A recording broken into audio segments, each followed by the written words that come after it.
कभी कभी हमारे जीवन में ऐसे प्रश्न आते हैं जिनका उत्तर हमें कहीं बाहर नहीं बल्कि अपने भीतर खोजना होता है। आज की कहानी महात्मा बुद्ध और 3 युवकों की है जो जीवन के गहरे अर्थ को समझने के लिए उनके पास आए।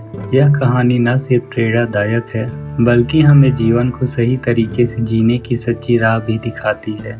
एक दिन 3 युवक महात्मा बुद्ध के पास आए। वे बुद्ध के साथ कुछ समय बिताना चाहते थे। बुद्ध ने मुस्कुराते हुए पूछा, तुम लोग यहाँ क्यों आए हो?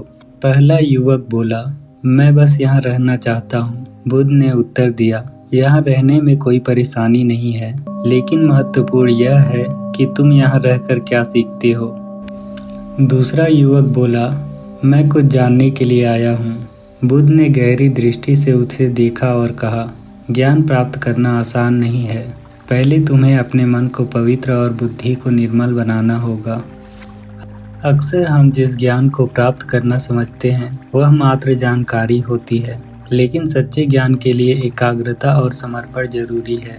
यदि मन चंचल है तो जो कुछ भी जाना जाता है वह अहंकार बन जाता है, ईश्वर का सत्य नहीं।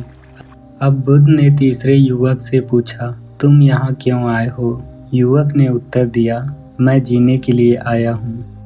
बुद्ध मुस्कुराए और बोले, रहना और जानना, इन दोनों से भी ऊपर की स्थिति है जीना। जीवन बिताना आसान है, लेकिन सही मायनों में जीना कठिन है। जीवन को पूरी तरह जीने के लिए ईश्वर की अनुभूति आवश्यक है।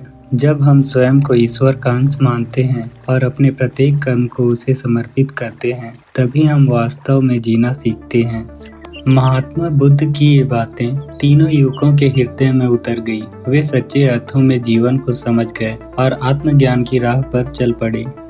दोस्तों, यह कहानी हमें यह सिखाती है कि सिर्फ रहना या जानना ही पर्याप्त नहीं, बल्कि सही मायनों में जीना जरूरी है। और सही जीने का अर्थ है अपने हर कर्म को समर्पित भाव से करना, मन को एकाग्र रखना और ईश्वर की अनुभूति में जीना।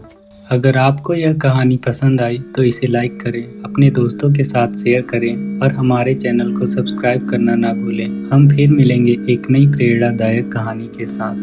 सत्य की राह पर चलो, मन को शांत रखो और जीवन को सही अर्थों में जियो।